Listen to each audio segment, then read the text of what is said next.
Հակալություն, մեծարգո նախագահ, արգելի գործընկերներ, սիրելի քաղաքացիներ, իմ քայլը դաշինքի 96-րդ համարը եղած եւ հետո 2021 թվականի գարնանային տրանսֆերային պատուհանի ընթացքում Քոչարյանի դաշինքի 3-րդ համար տեղափոխված Աննա Գրիգորյանն ասում է հեծը խլելու նախագիծ է։ Տիկին Գրիգորյան, իմ ընկալմամբ ձեր նոր թիմի առաջնորդը կամ թիմի նոր առաջնորդը, չգիտեմ, ոնց ուզում եք մեկնաբանեք կամ ընկալեք դա, կարա ձեզ հատորներով պատմի, թե կոնկրետ Հայաստանի Հանրապետությունից ինչն է խլել ու ումա տվել։ Այսինքն իմ քայլը դաշինքում ձեր է տեղած կարճ ժամանակահատվածի ընթացքում ինձ թվում է գոնե փորձառու գործընկերներից կհասցնեիք կամ հասցրած պիտի լինեիք լսել ու սովորել, թե ինչն են խլել, ումից են խլել, ոնց են խլել, օրինակ ԶՊՄԿ-ում այդ ոնց է էլի Վահե Հակոբյանի տենց ընտանիքը կամ տենց մերձավոր շրջապատը փայատեր դարել, ասենք Վահե Հակոբյան ԶՊՄԿ-ը, մի հատ ասեք էլի, այդ անուններն իրար կողք, մի հատ արտասանեք էլի, փորձեք հասկանանք։ Հա, իդեպ Վահե Հակոբյանի կուսակցությունից էիք, չէ՞, դուք նաև իմ քայբանի դաշինքում մտել, Քոչարյանի դաշինք մտել։ Վահե Հակոբյանը գնաց իր թիմով, բայց դուք էլի մնացիք, այսինքն մի հատ էլ թիմի ներսում եք ոնց որ տրանսֆեր եղել, ես ինչքան հասկանում եմ, Տիկին Գրիգորյան։ Ինչ բան։ Չի եղել տենց բան։ Չի եղել։ Հիմա կարա կտենց այդ սուտը շարունակեք պնդել տենց ցեզ ենթակա որոշակի լրատվամիջոցներով, բաներով, բայց չի եղել տենց բան։ Շնորհակալություն։ Հա, պարոն Աղվան Վարդանյան, ձեզ էլ դաշնակցությունը հեռացրել էր, հիմա իրար հետ դաշինքով եք, չէ՞, ոնց որ։ Շատ ֆանտաստիկ է։ Ազգային ժողովի մեծարգո նախագահ, հարգելի գործընկերներ, սիրելի հայրենակիցներ, մի քանի օր առաջ Հայաստանի Հանրապետության իրավապահ մարմինները կանխեցին, բացահայտեցին մի այլանդակ եւ ահասարսուր ահաբեկչության փորձ, որի կազմակերպիչն ու պարագլուխը ընդդիմության քաղաքական հոգեհանգիստը մի քանի անգամ կազմակերպած Ռոբերտ Քոչարյանի եւ Սերժ Սարգսյանի քաղաքական թիմակից Կտրիչ Ներսիսյանի օրհնությունը ստացած Բագրատ Գալստանյանն էր։ Շատերը այս օրերին համեմատականն են անցկացնում հոկտեմբերի 27-ի եւ այս ահաբեկչության փորձի հետ։ Բայց ես ուզում եմ ասել, որ հաջողության պարագայում Աստված մի արասցե։ Սա մի քանի անգամ բազմապատիկ ավելի ահասարսուր ահաբեկչություններ լինելու, քան թե հոկտեմբերի 27-ին։ Ինչու՞։ Որովհետև հոկտեմբերի 27-ի ահաբեկչության թիրախները նստած էին այս դահլիճում։ Հայաստանի Հանրապետության ղեկավարությունը։ Այս ահաբեկչության թիրախները այս դահլիճից դուրս գտնվող Հայաստանի Հանրապետության յուրաքանչյուր քաղաքացին կարող էր լինել։ Յուրաքանչյուր քաղաքացի կարող էր դառնալ Բագրատ Գալստանյանի կողմից կազմակերպվող եւ ընդդիմության կողմից խրախուսվող ահաբեկչության թիրախը։ Այն ինչ որ Բագրատ Գալստանյանը ծրագրում էր անել Հայաստանում եւ Հայաստանի ժողովրդի հետ, Հայաստանի ժողովրդի հետ արել են միայն օտար նվաճողները։ Միայն օտար նվաճողներն են արել։ Իսկ ինչ էր ինքը պատրաստվում անել ըստ հրապարակված ձայնագրությունների։ Նրանք պատրաստվում էին հրկիզել ավտոբուսներ, որոնց մեջ կարող էիք լինել դուք, սիրելի հայրենակիցներ, ձեր հարազատները։ Ես նաև խմբակցության անունից եմ գրել, խնդրում եմ միացնել։ Նրանք պատրաստվում էին ստեղծել շղթայական ավտովթարներ, որոնց մեջ կարող էիք լինել դուք եւ ձեր հարազատները։ Նրանք պատրաստվում էին երկրում ստեղծել համատարած քաոս եւ այդ քաոսի պայմաններում պատերի տակ գյուլել մարդկանց եւ դուք կամ ձեր հարազատները հանկարծ կարող էիք հայտնվել սխալ պատերի տակ, պատահաբար եւ ձեզ էլ կարող էին գյուլել կամ մեռնել կամ մերցնել, ինչպես որ ասում է Բագրատ Գալստանյանը։ Ես նորից եմ ասում, այս ահաբեկչության ծրագիրը միայն կարող էր անել Հայաստանի Հանրապետությունն ու հայ ժողովրդին խորապես ատող մարդը կամ հարույթը։ Եվ դա պատահական էլ չի, որովհետև այդ հրապարակված ձայնագրությունների մեջ այդ մարդն ասում է, այս ազգը խորը անասուն ազգ է։ Հիմա հարց, հարգելի ընդդիմադիրներ, դուք ձեզ դասում եք այդ խորը անասուն ազգի մեջ։ Բագրատ Գալստանյանը ձեզ նկատի ունի, թե չունի։ Միայն հայ ժողովրդին խորը անասուն ազգ համարող մարդը եւ խումբը կարող է ծրագրել Հայաստանում քաղաքում ավտոբուսներ հրկիզելով, ստեղծել քաոս եւ այդ քաոսի վրա հասնել սեփական ճղճիմ քաղաքական նպատակներին։ Այն բանը գահերի խաղի մեջ Little Finger-ը, որ ասում է քաոսը սանդուղք կա, որի վրայով կարելի է բարձրանալ եւ տիրանալ իշխանությանը։ Հիմա ձեզ համար քաոսը սանդուղք կա, սիրելի հարգելի գործընկերներ, որ այսօր եկել եք այստեղ խոսում եք հեծից, պետությունից, ժողովրդից, դուք ընդամենը տերորիզմի մեյքափն եք նստած այդտեղ Տիկին Գրիգորյան եւ դուք բոլորը տերորիզմի մեյքափն եք դուք, որտես գալիս եք այստեղ բան եք անում, Բագրատ Գալստանյանի բեք վոկալն եք, հիմա էլ դարել եք տերորիզմի մեյքափը։ Կխոսանք հեծի մասին, կխոսանք ինչն է ժողովրդից խլվել, ինչն է ժողովրդից վերադառնում, ժողովրդին վերադառնում։ Բայց դուք պիտի պատասխանեք հարցերի, այդ որ ասում է մեռնել կամ մեռցնել, ձեր քաղաքական թիմակիցը, ձեր հովանավորյալը, դուք դրա մեջ ինչ բաժնեմաս ունեք։ Դուք էլ եք պատրաստվում մեռնել կամ մեռցնել, դուք էլ եք պատրաստվում պատերի տակ մարդկանց գյուլել, հատկապես հաշվի առնելով, որ վերջերս դաշնակցական ինչ էր անունը, չեմ հիշում, Հրանտ ինչյան, Մարգարյան, ասել էր, որ հոկտեմբերի 27-ը պորտկում էր, չէ՞։ Դա լավը չեք ասում զարթոնք էր հոկտեմբերի 27-ը։ Չէր ասել տես բան, պարոն Մինասյան։ Չէ ասել տես բան։ Պարոն Մինասյան, հարց եմ տալիս, դուք էլ եք պատրաստվում պատերի տակ մարդ գյուլել։ Դուք էլ եք պատրաստվում մեռնել եւ մեռցնել։ Դուք արդարացնում եք տերորիզմը, ձեր խմբակցությունը պաշտոնապես արդարացրել է եւ պաշտպանել է տերորիզմը։ Դուք պաշտպանել եւ արդարացրել եք Հայաստանի Հանրապետության քաղաքացիներին ավտոբուսների մեջ հրկիզելու սրբապիղծ տերորիստական ակտը, որը բարեբախտաբար բացահայտվել է եւ այդ մասին դեռ առիթներ կունենանք էլի խոսել։ Շնորհակալություն, Տիկին Գրիգորյան։ Ձևակերպումը, թե ինչ է տեղի ունենալու հեծի հետ կախված է նրանից, թե ամեն մեկը իրեն ոնց է դիրքավորում այդտեղ։ Եթե դուք հիմա ձեզ դիրքավորում եք որպես հեծի շահերի, հեծի ներկա սեփականատերերի շահերի պաշտպան, ապա ձեր ընկալման բնական է, որ դա պետք է ընկալվի որպես խլել։ Մի բան, որ ձեզանից կամ ձեր կողմից պաշտպանված մարդկանցից է պակասելու։ Բայց եթե դուք ընկալում եք ազգայնացումը կամ պետականացումը, եթե դրան դիտարկում եք ձեր որպես Հայաստանի քաղաքացի, այսինքն մի մարդ ում է վերադարձվելու հեծը, ապա դա չի լինում խլել, դա լինում է պետականացնել։ Ճիշտ են ձևով, երբ ԶՊՄԿ-ի 24%-ի ժամանակի ասում խլել, այն դեպքում, երբ դա ձեզ է վերադարձվել, դուք հենց անձամբ ձեզ։ Խլվել այն ժամանակ, երբ դադարել է պետական մասնակցությունը, խլվել է հայրուս գազարտը ժամանակին, խլվել է վերջի 20%-ը ժամանակին, երկաթուղիները, հեծը ժամանակին 2002-ին մասնավորեցվելուց։ Այդ ժամանակ Հայաստան ձեզանից, մեզանից խլել են հեծը եւ տվել են մասնավորին 2002-ին։ Չգիտեմ կհիշեք թե չէ, ու այնքան վատ այն ժամանակ կառավարվել, որ 15-ին հեծը կանգնեց ճգնաժամի առաջ ու հանձնվեց ներկա սեփականատերերին։ Հետո ոչ այնքան վատ ինչքան նախկինում, բայց էլի այնքան վատ կառավարվեց, որ հիմա մեկ այլ ճգնաժամի առաջ են կանգնած։ Ու դրան գումարած էլ չասած ձեր հարակից խնդիրները, այնպես որ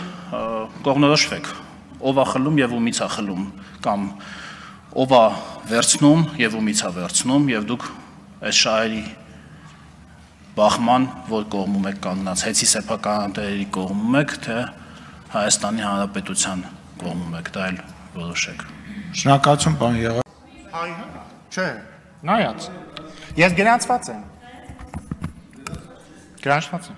Բայց հիմա արտահայտ եմ ելնում։ Հարգելի գործընկերներ, մեր ընդդիմադիր գործընկերները իհարկե հերթական անգամ ցույց տվեցին մանիպուլյացիաների իրենց վարպետությունը, հերթով անդրադառնանք, էլի։ Նախ, ընդդիմադիր թեզ համար 1։ Սամվել Կարապետյանը ի պաշտպանություն եկեղեցու արել է հայտարարություն եւ դրա համար նրա հետ անում են սա, նա։ Եթե նկատի ունեն, որ Սամվել Կարապետյանի մեղադրանք է առաջադրվել սանանա անելով, պետք է պարզաբանել, որ եկեղեցուն պաշտպանելու համար ոչ ոք ոչ մեկի մեղադրանք չի առաջադրել, մեղադրանքը առաջադրվել է մենք մեր ձևով կմիջամտենք արտահայտության եւ դրա հարակից կոնտեքստների համար։ Հաջորդը Պնդում ու սա դասական մանիպուլյացիա է, էլի, այսինքն բան անընդհատ կրկնում են, մի ընդհատեկից, անընդհատ կրկնում են եկեղեցուն պաշտպանելու արտահայտության համար։ Բոլորը ազատ են պաշտպանել եկեղեցուն, չնայած պաշտպանության կարիք չունի եկեղեցին, շատ եթե ավելի հեռուն գնանք, ունի պաշտպանության կարիք եկեղեցի բաներից, ուխտազանցներից եւ տերորիստներից, բայց դա այլ թեմա է։ Հաջորդ պնդումը, ասում են դուք այս նախագիծը բերել եք, որովհետեւ Սամվել Կարապետյանը արել է, դուք ասում եք եկեղեցուն պաշտպանելու հայտարարություն, բայց իրական ինքը այլ հայտարարություն արել, բայց թողենք մի կողմ։ Հիմա փաստա չէ, ախր եկեք իրար հետ դատենք։ Հրապարակվել է վարչապետի հանձնարարական է, նոր չի հրապարակվել, ինտերնետում կա, բոլորդ կարող եք գտնել, որտեղ ինքը պարոն Խուդացյանին այնտեղ նստած է։ Ասել է հետևյալը, մայիսին, այս հանձնարարականը եղել է մայիսին, մայիս ամսին, մայիսի 21-ին ենթադրաբար։ Հիշեցնում եմ Սամվել Կարապետյանը իր հանրահայտ ոչ թե եկեղեցուն պաշտպանելու, այլ իր ձևերով ինչ-որ բաներ անելու մասին հայտարարություն արել է հունիսին։ Վարչապետը պարոն Խուդացյանին ասում է. «Ինձ հարկավոր չեն բացատրություններ, ինձ հարկավոր են պատժամիջոցներ կոնկրետ հեծի նկատմամբ։ Ժողովրդին տված վնասը պետք է հատուցվի։ Ասեք ինչպես, խնդրում եմ թեման չցրել»։ Սպասեք։ Խնդրում եմ թեման չցրել, եթե ցրեցիք գնալու ենք հեծի ազգայնացման, ամբողջական եւ կտրուկ, սպառողներին տրված վնասի ֆինանսական հատուցման մեխանիզմներ պետք է ներդրվեն, պարոն Խուդացյան, կոնկրետ առաջարկներ տվեք, ժամկետը 1 ամիս, սրանից հետո նոր Սամվել Կարապետյանը արել է իր հայտարարությունները, իդեպ նաեւ որ ասում եք ոնց ասեցիք, ասում եք, բան, քաղաքական հայտարարությունների համար, Ժողովուրդ ջան, քաղաքական հայտարարություններ բոլորը ազատ են անել, խոսքը քաղաքական հայտարարությունների մասին չի, խոսքը ապաքաղաքական հայտարարությունների մասին է, որոնք կարող են պարունակել քրեական հանցագործությունների տարրեր։ Մեկ էլ Տիկին Խամոյան, որ ասում եք, դուք ինչն եք կառավարում, դուք ինչը կարող եք լավ կառավարել, չէ, մենակ դուք եք լավ կառավարում, մենակ Վահե Հակոբյանն էր ԶՊՄԿ-ում լավ կառավարում, ձեր բոլոր հարուստ դիմակիցներն են լավ կառավարում, չգիտես ինչի է ձեր լավ կառավարողները բոլորը սրընթաց հարստանում էին, հիմա Հունաստաններում հաճույքներին են տրված։ Դուք եք ամենակ լավ կառավարում, տեսան ձեր կառավարումը։ Իսկ իրականում դուք ընդամենը պաշտպանում եք ահաբեկչական ձեր պարտներներին, բայց գնացքը գնացել է, Շնորհակալություն։ Սիրելի քաղաքացիներ, Հայաստանի Հանրապետության 3 միլիոն քաղաքացիներ։ Դուք երևի կամ ձեր մի մասը կամ գուցե մեծ մասը երևի չգիտի, որ Հայաստանի անկախացումից հետո հեծը պատկանել է ձեզ։ Բոլորիդ, 3 միլիոնիդ։ 2002 թվականին սակայն հայրմերը շատ վատ իմացող կամ ավելի ճիշտ չիմացող, բայց այսօր եկեղեցի պաշտպան դառած Ռոբերտ Քոչարյանը որոշել է հեծը վաճառի։ Հեծը վաճառել է Ռոբերտ Քոչարյանը։ Գիտեք ինչքանով, սիրելի քաղաքացիներ։ Ինձ, ձեզ, բոլորիդ պատկանող հեծը Ռոբերտ Քոչարյանը վաճառել է ուշադրություն 12 միլիոն դոլարով։ Գիտեք ինչքան է 12 միլիոն դոլարը։ Մոտավորապես այնքան, ինչքան արժի Ռոբերտ Քոչարյանի տունը։ Երկրորդ անգամ էս անալոգիան բերում։ Գիտեք ինչքան է 12 միլիոն դոլարը։ Դա հասկանալու համար պետք է ընդամենը գիտակցել, որ Ռոբերտ Քոչարյանի ունեցվածքից այս պահին դեռ հայտնաբերված։ Այս պահին ընդամենը այն ինչը երևում է, պահանջվում է բռնագանձել 200 միլիոն դոլար, բայց հեծը վաճառել են 12 միլիոն դոլարով։ Հիմա այս մարդիկ եկել են ասում են խլում եք, դու ձեզնից լավ խլիչ։ Ժողովրդից խլել եք 12 միլիոնով չգիտեմ ում եք տվել։ Հետո թե բա Սամվել Կարապետյանի կոչից հետո էր։ Բա Սամվել Կարապետյանի կոչը ինչից հետո էր։ Այն պլանը են, որ Մամիջանյանն ուր ասում է Սիվիկում ա գրվել, Վահագն Ալեքսյանն ա գրել։ Վահագն Ալեքսյանն է տարել այն տերորիստի տանն ա դրել, պարոն Մամիջանյան։ Այդ ձեր կողմից չգրած ու ձեզ չպատկանող պլանի շրջանակներում, որտեղ գրած էր Սամվել Կարապետյան, կոչ + 5000 հոգի։ Այդ կոչ + 5000-ի շրջանակներում Սամվել Կարապետյանը կոչը արել։ Ու հետո էլ ասում են այդ կոչը դարձավ պատճառ։ Այդ ձևերն էլ իդեպ, այդ պլանում շատ մյուս պլանում էին արդեն շատ լավ շարադրված։ Հոսանքի լարերը կտրել, ավտոբուսները վառել, եկել ավտոբուսներից եք խոսում։ Այդ ավտոբուսները դուք պետք է վառեիք, դուք ինչ գործ ունեք այդ ավտոբուսների ներսում, տուգանում են, չեն տուգանում, ինչ են անում։ Դուք այդ մարդկանց պետք է վառեիք ախր։ Եկել է տուգանքի մատերիալ եք սարքում, մարդկանց խորովածացու էին սարքում, ասենք, եկել է ասպա բան էիք սարքում, մարդկանց տուգանքի մատերիալ։ Իդեպ մի հետաքրքիր փաստ, սիրելի քաղաքացիներ, ըստ պարոն Մամիջանյանի իշխանությանը ընդդիմությանը չպատկանող եւ իմ ձեռամբ գրված պլանի հակաճգնաժամային գլխի 3-րդ ենթակետի շրջանակներում, որտեղ գրված է. ինչ անել, եթե ձերբակալվի առանցքային դերակատարներից մեկը, կետ համար 1, միանգամից վերաուղղել ակտիվ ուժերը դեպի եվրոպական եւ ռուսական խորհրդարաններ։ Այսօր Իշխան Սաղաթելյանը գնացել է Բրյուսել հանդիպումներ ունենալու եվրոպական խորհրդարաններ։ Ձեզ չպատկանող պլանի հակաճգնաժամային գլխի 3-րդ ենթակետի շրջանակներում։ Սիրելի հայրենակիցներ, այս արտահայտությունն անում են մի քանի պատգամավորներ, որ մի քանի օր առաջ ինչ-որ մարդիկ փորձում էին ահաբեկչություն անել, որոնց զոհը կարայիք դառնայիք նաև դու, հիմա ասում են սիրելի քաղաքացիներ։ Ես ասում եմ քաղաքացիների համար, թող մի հատ մտածեն։ Տեսեք, այստեղ խորհրդարանական երկրում եկե ինչ-որ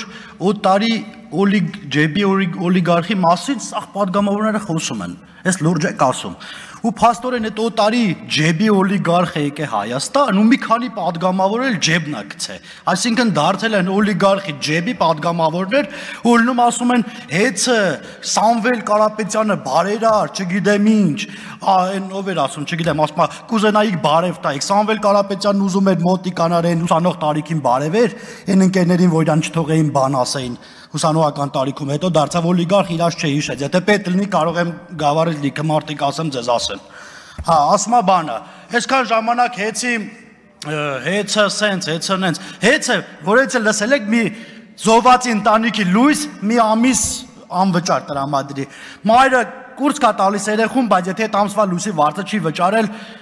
լույսը վրեն անջատում են, անապահովների մասին, եկեք գնացեք օրինակ գավառի գանձակ համայք ու ասեք, որ չէ, պետքա հեծը չպետականացվի, այլ մնա ինչ-որ օլիգարխի, հետ ժողովուրդը կլարեն ձեզ ուղղակի դες, գիտեք խի, որտեվ այնտեղ քամին, որ մի հատ խփում է, սաղի լուսերն էթում է, ասում է բանը,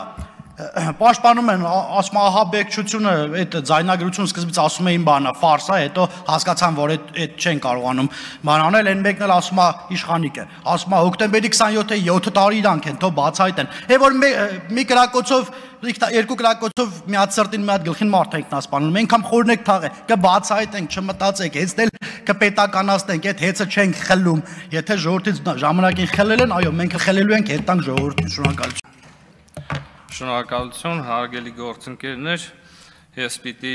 համաձայնվեմ իմ գործընկեր պարոն Վարդանյանի հետ այն գնահատականում, որ սա իսկապես ուշացած նախագիծ է, բայց անկեղծ ասած ես ընդդիմադիրների խնդիրը այս կոնտեքստում չեմ հասկանում եւ ըստ էության իրենց ասացի եւ մեր ասացի մեջ մեծ հաշվով տարբերություն չեմ տենում հետեւյալ պատճառով։ Իհարկե հեծի մասնավորապես վերջի տարիներին մատուցած ծառայությունների որակի մասին հավերժ կարելի է խոսալ կամ որակի բացակայության մասին, բայց ես կարծում եմ, որ Սամվել Կարապետյանի հայտարարությունը իրականում գալիս է ապացուցելու, որ այս նախագիծը ուշացած է, ինչու, որովհետև ես դեռաբար զարմանում եմ, ինչից են զարմանում մեր գործընկերները, այսինքն նորմալ է, որ օտարերկրյա քաղաքացին հանդիսանալով կարևորագույն ենթակառուցվածքի, ուրեմն սեփականատեր, քաղաքական հայտարարություններ անի, ընդ որում հարց է սա քաղաքական է, թե այլ որակումներով կարելի է միգուցե այս հայտարարությունները բնութագրել, բայց հայտարարություն, որ հետագայում կպարզվեր, որը գալիս է օժանդակելու մի խմբակի, որոնք հետագայում կպարզվեր, որ տերորիստական ակտեր են նախապատրաստում Հայաստանի Հանրապետությունում, եւ այդ մարդը պետքա տիրապետեր եւ կառավարեր Հայաստանի Հանրապետության ամենակարևորագույն ենթակառուցվածքներից մեկը, եւ երբ որ սա դիտարկում ենք այդ թվում այն կոնտեքստում, երբ նշյալ անձինք պատրաստվում էին համատարած ամբողջ հանրապետությունով մեկ հոսանքի անջատումներ կազմակերպեին եւ այլ, ես կարծում եմ այս կապը չտեսնելը ուղղակի անմտություն է եւ ես առաջարկում եմ մեր գործընկերներին եւ այդ թվում ընդդիմությանը չտեսնել հակասություն մեր ասացի եւ ձեր ասացի մեջ, այո, սա ես կրկնում եմ Սամվել Կարապետյանի հայտարարությունը գալիս է ապացուցելու, որ այս նախագիծը ուշացած է։ Շնորհակալություն, հարգելի գործընկերներ, սիրելի քաղաքացիներ, այսօր քննարկում է շատ կարևոր նախագիծ, հեծի պետականացման կամ հեծը պետությանը վերադարձնելու վերաբերյալ այս մեծ վերնագրով կարելի ասել, սակայն մեր ընդդիմադիր գործընկերները դա այսպես ասացին, որ հեծը խլելու նախագծի մասին է քննարկումը։ Շատ վատ է, որ դուք այդպես եք ասում, որովհետև հեծը չեն խլում, հեծը վերադառնում է պետությանը, եւ այդ ընթացքում սկսվեցին նաեւ մեղադրանքներ հանրային ծառայությունների կարգավոր հանձնաժողովի վերաբերյալ, այո, հանրային ծառայությունների կարգավորող հանձնաժողովը հաստատ լավ չի աշխատել եւ եղել են շատ ու շատ խնդիրներ, որոնք մենք բացաձայնել ենք։ Եվ հանրային ծառայությունների կարգավոր հանձնաժողովի հետ կապված եղել են բազմաթիվ հարցեր հենց հեծի վերաբերյալ։ Եվ երբ նախագահը նախկին եկել էր մեր հետ քննարկման, մենք իր հետ շատ լուրջ եւ շատ ծանր քննարկում ենք ունեցել, եւ այդ քննարկումից հետո տեղի ունեցան այն հայտնի դեպքերը եւ մենք ունեցանք նոր հանրային ծառայությունների կարգավորող հանձնաժողովի ղեկավար։ Ասում եք բողոքներ չկան, ժողովուրդը անընդհատ բողոքում է։ Ասում եք էլեկտրաէներգիայի գինը թանկանալու է, Տիկին Խամոյան։ Տիկին Խամոյան, ես չգիտեմ դուք ձեզ ինչի բախտագուշակի տեղ եք դրել, բայց դուք այսօր այստեղից չեք կարող ասել 100%-ով, որ էլեկտրաէներգիայի գինը թանկանալու է, որակը վատանալու է։ Հենց հիմա էլեկտրաէներգիայի որակը այդքան էլ լավ չի։ Եվ երբ որ մի հատ ուժեղ քամիա լինում եւ քեզ թվում է, որ էլեկտրասյուները գլխի տանգնելու, մի հատ գնացեք բաներում, մազերում մի հատ պտտվեք, տեսեք էլեկտրասյուների վիճակը ոնց է։ Ուր են այդ ներդրումները, որ Սամվել Կարապետյանը, Կարեն Կարապետյանը տենց արել են։ Ուր են այդ ներդրումները։ Էլեկտրաէներգիայի հետ կապված այդ ներդրումները որտեղ են։ Մենակ խոսում եք, գալիս եք ստեղ անընդհատ ինչ որ ի պաշտպանական ճառեր եք ասում, եկեղեցի, ահաբեկչություն, սա խառնեցիք իրար։ Եկեք տարանջատեք ամեն ինչը եւ քաղաքական հետապնդումը թողնենք մի այլ տեղ եւ հեծի պետականացման վերաբերյալ այս նախագիծը թողնենք այնտեղ, որտեղ որ կա։ Շնորհակալություն մեր սիրելի Տիկին Աննա Գրիգորյանը էլի փորձում է շահագրգռել քաղաքացիներին խոստումներով, մասնավորապես Սամվել Կարապետյանի անունից փոխանցում է քաղաքացիներին, որ առաջիկա 50 տարիներին, թեկուզ վաղուց հայտարարություն 50 տարիներին հոսանքը չի թանկանալու, բայց ուրիշ բան էլ որ հաշվի չառնենք, գոյությունի բնական ինֆլյացիա։ Իսկ ինչի հաշվին չի թանկանալու, եթե նույնիսկ չթանկանա։ Գիտեք ինչի հաշվին չի թանկանալու։ Նրա հաշվին, ինչի հաշվին, որ 11, 12 եւ 13 թվականներին չէր թանկանում գազը։ Ինչի հաշվին չէր թանկանում, որովհետև դիմացը ընտրություններ էին։ Ես չեմ կարող ասել թանկանալու է թե չէ։ Չէ, մենք խոսում ենք 50 տարուց, ոչ թե մյուս տարուց, ոչ թե 2 տարուց, ոչ թե 5 տարուց, դա չգիտեմ, բայց 50 տարում գոյությունի բնական ինֆլյացիա եւ որևէ մեկը չի կարող ասել, որ 50 տարում, երբ մենակ լուցկին է, որ 50 տարում կարող ես ասել, որ չի թանկանալու։ Բացի լուցկից 50 տարում ամեն ինչ թանկանում է, որովհետև գոյությունի բնական ինֆլյացիա, որտեղ փողերը տպվում են, շատանում են եւ նոմինալ արժեքը ապրանքի մեծանում է։ Բայց վերադառնալով գազին, այդ խոստման գինը ո՞րն է եղել, երբ որ բանից 13 թվականի ընտրություններից առաջ ասում էին, որ գազը չի թանկանալու, այնա պարոն Մամիջյանը կհիշի։ Վերջում ինչ եղավ այդ չթանկանալու գինը։ Ռուսները եկան հաշիվ ներկայացրեցին, ասին, եղբայր, գազը թանկացել է, ուղղակի դուք ձեր ժողովրդին չէիք ասել։ Խնդրում ենք Հայրուս գազարտի մնացած 20% պետական բաժնեմասը փոխանցել մեզ։ Կառավարությունը վերցրեց փոխանցեց, բա ինչ պիտի աներ։ Այսինքն դա հետաձգված վճարում էր, ոչ թե չէր թանկացել։ Թանկացել էր, ուղղակի մարդիկ չգիտեին դրա մասին եւ վճարեցին Հայրուս գազարտի 20% պետական իրենց պատկանող բաժնեմասով հետաձգված վճարումով։ Իհարկե կարող է 50 տարի չթանկանա եւ 50 տարուց ինչով ենք վճարելու, այդ չթանկացած հոսանքի դիմաց։ Ասեք ինքներդ։ Հարգելի գործընկերներ, սիրելի հայրենակիցներ, նախ մի քանի ժամանակագրական արձանագրում եմ ուզում անել։ 2024 թվականի սեպտեմբերի 20-ին Ազգային ժողովում 334 դահլիճում Քաղաքացիական պայմանագրի խմբակցությունը կազմակերպեց աշխատանքային քննարկում հանրային ծառայությունները կարգավորող հանձնաժողովի նախկին նախագահի հետ հեծի թեմայով։ Այդ քննարկումը եղել է հրապարակային, որտեղ որ խմբակցության падգամավորները խստագույն գնահատականներ են հնչեցրել եւ հարցադրումներ են արել հեծի գործունեության եւ Հայաստանում արկա էներգետիկ ճգնաժամի վերաբերյալ, եւ այդ հարցադրումները չեն ստացել պատասխաններ, եւ դա եղել է 2024 թվականի սեպտեմբերի 20-ին։ Սամվել Կարապետյանը այդ ժամանակ ոչ մի հայտարարություն չէր արել, եկեղեցուն չէր պաշտպանում որևէ մեկից եւ այլն եւ այլն։ Դրանից օրեր անց Վարչապետի գլխավորությամբ կառավարությունում տեղի է ունեցել աշխատանքային քննարկում, որտեղ եւս քննարկվել է Հայաստանում էներգետիկ ճգնաժամի իրավիճակը։ Դրանից օրեր անց Հանրային ծառայությունների կարգավորող հանձնաժողովի նախագահ Գարեգին Բաղրամյանը հրաժարական է ներկայացրել, նաև տեղի են ունեցել այլ պաշտոնանկություններ։ Անցել են ամիսներ, 2025 թվականի մայիսի 20-ին վարչապետը հանձնարարական է տվել կառավարության ներկայացուցիչներին հեծի էներգետիկ ճգնաժամի, ինչպես նաև հեծի պետականացման հնարավոր գաղափարի վերաբերյալ, որից որոշ ժամանակ անց Սամվել Կարապետյանը թուրը ձեռքին նետվել է եկեղեցու պաշտպանությամբ, այն բան Դոն Կիխոտը, որը որ գնում է հողմաղացների հետ դեմ կռիվ տալու, եկեղեցուն ով ինչ էր ասում, ինքն էլ գնացել է եկեղեցին բանը խիզախորեն պաշտպանելու։ Սա է եղել ժամանակագրությունը, հարգելի սիրելի հայրենակիցներ եւ հարգելի գործընկերներ։ Ընդդիմությունն ասում է, որ բանը հեծը խլում են, ոչ, հեծը չեն խլում, պարզապես քանի որ մենք հեծը պետականացնում ենք, իսկ դուք պետությունը համարում եք խալխինը, ձեր համար հեծը խլել է, որովհետև հեծը գնալու է ժողովրդինն է դառնալու։ Իսկ դուք ժողովրդի եւ պետության ունեցվածքը գույք պարտքի դիմաց տվել եք օտար պետության։ Հիմա եկել եք ստեղ բան եք անում, ճամարտակում եք հեծը խլելու կամ ուրիշ բաների մասին։ Եվ դուք էլ տերորիստական խմբավորումներին աջակցող քաղաքական ուժ եք եւ դուք կիսում եք այն պատասխանատվությունը, որով կիսում են տերորիզմ կազմակերպողները եւ դրա մասին դեռ շատ ենք խոսելու։ Հարգելի գործընկերներ, սիրելի հայրենակիցներ, ես ուզում եմ մի թեթև պարզաբանել, թե ինչի մասին է խոսքը եւ իմ զարմանքը հայտնել ընդդիմության արձագանքներին երկու համայնքների խոշորացման մասով։ Խոյ համայնքի եւ Էջմիածնի միավորման մասով։ Նախ պետք է արձանագրել, որ երկու համայնքներում էլ քաղաքացիական պայմանագիրը ավականի ու մեծամասնություն ունի, միտեղ համայնքապետ ունի, միտեղ էլ հիմա որ ցանկանա կընտրի համայնքապետ։ Եվ ըստ էության խոշորացման արդյունքում պետք է լինեն նոր ընտրություններ, ավելի ժողովրդավար բան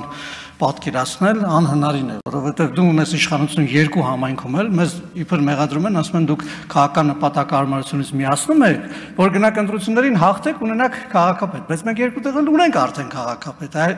այդուամենայնիվ փաստը ցույց է տալիս, որ մենք ավելի ժողովրդավար մոտեցում կան, սա է անհնար է պատկերացնել։ Այլ բան, թե իրենք հիմա ինչ են փորձում անել։ Ըստ էության բազմաթիվ բնակավայրերում մենք ունեցել ենք ընտրություններ համայնքային եւ ոչ մի բնակավայրում, եթե սխալվում եմ, համոզված եմ ինձ հետո ելույթ ունեցողներ կրնենք ուղեն, չեն մասնակցել եւ չունեն համայնքապետ։ Այստեղ ազգային ժողովում ներկայացված ընդդիմադիրները, այսինքն իրանք ժողովրդի վստահություն համար չեն գնում, չեն մասնակցում քվեարկություններին եւ ըստ այդմ ենթադրաբար նաեւ հույս չունեն, որ այս խոշորացված համայնքում կկարողանան մասնակցել։ Փոխարենը բազմաթիվ տենց գրություններով ու գաղտնալսումներով տարբեր գրասենյակներում տարբեր ռազմավարական փաստաթղթերի արդյունքում մի հայտ է գալիս, որ այս մարդկանց ճանապարհը ընտրությունները չի։ Իրենց ճանապարհը ահաբեկչությունն է։ Այսինքն իրենք այլ կերպ են պատկերացնում իշխանության գալը եւ դրա համար հիմա ցանկացած բան ինչի դեմ խոսում են, ասում են, վիրավորական բաներ են ասում, ժողովրդի հասցեին, մեր հասցեին, մարդկանց հասցեին, իշխանությունների հասցեին, միտված է մի բանի, երկիրը ապակայունացնեն, ընթացքում երկու հատ ավտոբուս բան այրեն, գնան բանանան, գրոհեն ոստիկանական պատերին, զոհ լինի, արյուն լինի, մեկի քթից արուն գա վեր, կենան հայ-բույ աղմուկ աղաղականեն, ահաբեկչություն անեն, այս է իրանց դրսևորումները եւ սա կարծում եմ ակնհայտ է եւ չի ստացվելու, արդեն չի ստացվել։ Միանշանակ այս համայնքները խոշորանալու են, գնալու են ընտրությունների ավելի ժողովրդավար, ավելի հանրային, ավելի լսումներով լի, ելույթներով լի բան չի լինում, քան ժողովրդավարական ընտրությունները։ Շնորհակալություն ուշադրության համար։ Շնորհակալություն ազգային ժողովի մեծարգո փոխոսնակ հարգելի գործընկերներ, ես այսօր առավոտից սպասում եմ, որ ընդդիմադիր պատգամավորներ կան ֆավորիտ որոշները, որ կմոտենան այս ամբիոնին, կգոռան Ալլահու ակբար ու կպայթացնեն իրանց այս ամբիոնի մոտ, հաշվի առնելով թե ինչ ջանասիրությամբ են նրանք հրապարակային տիրույթում պաշտպանում իրավապահների կողմից վերջերս բացահայտված աննախադեպ տերորիստական ակտի փորձը, բայց իմ սպասելիքները չեն արդարանում։ Դրա փոխարեն առավոտից գոռում են, որ հեծը խլում ենք։ Իրականում ինչ է տեղի ունենում։ Հեծը իրենց պատկանող, իրենց երկրի սեփականությունից դարձվում է Հայաստանի Հանրապետության սեփականություն։ Սրա համար են այս ցնցումները։ Իսկ ինչա հեծը։ Հեծը քրիտիկական ենթակառուցվածք է, ոչ թե գետնանցման ինչ-որ բիստրո, որը խլեն կամ չխլեն։ Իսկ մեր երկրի քրիտիկական ենթակառուցվածքների հետ ինչ է տեղի ունեցել, բոլորիդ հայտնի է։ 2002 թվականի նոյեմբերին Ռոբերտ Քոչարյանի նախագահության օրոք գույք պարտքի դիմացը ստորագրել է Պաշտպանության նախարար Սերժ Սարգսյանը։ Եւ Գազպրոմը երկաթուղիները Սևան Հրազդան կասկադը 7 հեկով 2002 թվականին նաև հեծը տրվել է այս մարդկանց երկրին, Ռուսաստանին, եւ հիմա շատ մեծ ցավ են ապրում, երբ որ դառնում է մեր երկրի սեփականություն։ Իսկ քրիտիկական ենթակառուցվածքները, որոնք մեզ չեն պատկանել, որպես մտրակ օգտագործվել են մեր դեմ, եւ ահա թե ինչի չի թանկացել գազը, օրինակ մեկ գիշերվա ընթացքում ԵԱՏՄ մտնելու գնով։ Սրա համար է, որ այս մարդիկ մեծ ցնցումներ են ապրում։ Ցավոք ժամանակը կարճ է, բայց ամփոփելով ես ուզում եմ շնորհավորել Հայաստանի Հանրապետության քաղաքացիներին, սիրելի քաղաքացիներ, քրիտիկական ենթակառուցվածք հեծը դառնում է ձեր սեփականությունը։ Շնորհակալություն։ Հարգելի գործընկերներ, ես նորից պիտի խոսեմ նախորդ նախագծից, մանավանդ որ պարոն Մինասյանը շարունակեց այդ հարցի քննարկումը, որպեսզի մենք մաքսիմալ լավ պատկերացնենք հեծի մասին Սամվել Կարապետյանի եւ ընդդիմության իրական պատկերացումները, շատ հեռուն պետք չի գնալ։ Սամվել Կարապետյանը դա ասել է թքած ունեմ հեծի վրա։ Եվ դա մի բան է, որը բացահայտման նույնիսկ կարիք չկա, մենք ամեն օր տեսնում ենք, որ Սամվել Կարապետյանը թքած ունի հեծի վրա, որովհետև ամեն օր հոսանք անջատումներով մենք դա տեսնում ենք, ամեն օր Հայաստանի ամենահեռավոր գյուղից մինչև Երևանի կենտրոն հոսանքի տատանումներից, հոսանքի անջատումներից, մարդկանց կրած ֆինանսական, նյութատեխնիկական, ահռելի վնասներից մենք դա տեսնում ենք, որ Սամվել Կարապետյանը թքած ունի եւ նաեւ ընդդիմությունը թքած ունի։ Որևէ բան այստեղ զարմանալի չէ, դա է այն հայեցակարգային պատկերացումը, որը որ իրենք ունեցել են հեծի մասին։ Հիմա պարոն Մինասյանն եկել է, ասում է դուք ուզում եք հեծը վերցնեք, որ ԿՊԱ-ականները այնտեղ գնան ընդունվեն աշխատանքի։ Պարոն Մինասյան, դրանով դուք մատնում եք ձեր իրական մտադրությունները, որովհետև դա հենց ձեր համար այդպիսի մի տեղ է հեծը, որտեղ կարելի է ձեր ներկայացուցիչներին տեղավորել աշխատանքի, որտեղ կարելի է մարդկանց ստիպելով փորձել լցնել ձեր սակավաթիվ երթերն ու ցույցերը, որի մասին որ բազմաթիվ անգամ այո, որտեղ որ այդ բանի հեղաշրջման պլանի մեջ նաև այնտեղ կար Սամվել Կարապետյան դիմացնել մարդկանց թվականակեր նշված։ Եվ իդեպ ասեմ, որ նաև այդ մարդկանց դուք նկատի ունեք, որ իրանք խորը անասուն ազգ են, ինչպես որ ասում էր ձեր քաղաքական թիմակից եւ ձեր սրբազան Բագրատ Գալստանյանը։ Դուք հեծը դիտարկում եք որպես Հայաստանի դեմ մղվող հակապետական պայքարի հենակետ։ Այդքան բան։ Դուք եկեղեցին եք դիտարկում որպես Հայաստանի դեմ մղվող հակապետական պայքարի հենակետ։ Դուք դարձրել եք Հայաստանի դեմ մղվող հիբրիդային պատերազմի գործիք եւ ձեր այդ բոլոր բաները պետականամետ, ազգայնամետ դատողությունները ընդամենը այդ սքեմի տակ թաքնված բաներ են, հասկացություններ են, իրականությունը բոլորը գիտեն եւ Հայաստանի Հանրապետությունում այո, հեծը պիտի վերադարձվի պետությանը եւ իր կառավարման փոփոխությունները պետք է բերեն Հայաստանի Հանրապետության քաղաքացիների եւ բաժանորդների կյանքի որակի բարելավմանը։ Շնորհակալություն։ Շնորհակալություն, արգելի փոխնախագահ, արգելի գործընկերներ։ Ես ընդհանրապես ուզում եմ արձանագրել, որ մենք հիմա քննարկում ենք մեր զինծառայողներին ու մեր բանակին վերաբերվող շատ կարևոր մի հարց, ու մեր ընդդիմությունը այստեղ չի։ Երկու խմբակցություններից ոչ մի հոգի այստեղ չի, այստեղ ներկա է մեն անկախ պատգամավոր Գեգամ Նազարյանը։ Երկու ընդդիմադիր խմբակցություններից գեթ մեկ շունչ չկա, ու սա բնավ զարմանալի չի, որտեղ ընդդիմությանը չի հետաքրքրում մեր զինծառայողների բնակարանային ապահովման հարցը, չի հետաքրքրում մեր բանակի հարցը, ու առհասարակ չի մտահոգում մեր ժողովրդի ապրելակերպը։ Եվ սա պատահական չի, որովհետև այս երկու խմբակցությունները ներգրաված են մի կոնգլոմերատում, որը մեր ազգին, հայ ազգին անվանում է անասուն ազգ, իսկ իրանց հետևորդներին էշ, լավագույն դեպքում բջոտ էշ։ Ու բնավ զարմանալի չի, որ նմանատիպ կարևոր հարցերի ժամանակ մեր ընդդիմությունը այստեղ չի։ Այսօր առավոտյան եկել են պաշտպանելու մի օլիգարխի շահերը, մի թեթև պաշտպանության իմիտացիա են ստեղծել ու գնացել, չկան։ Շնորհակալություն։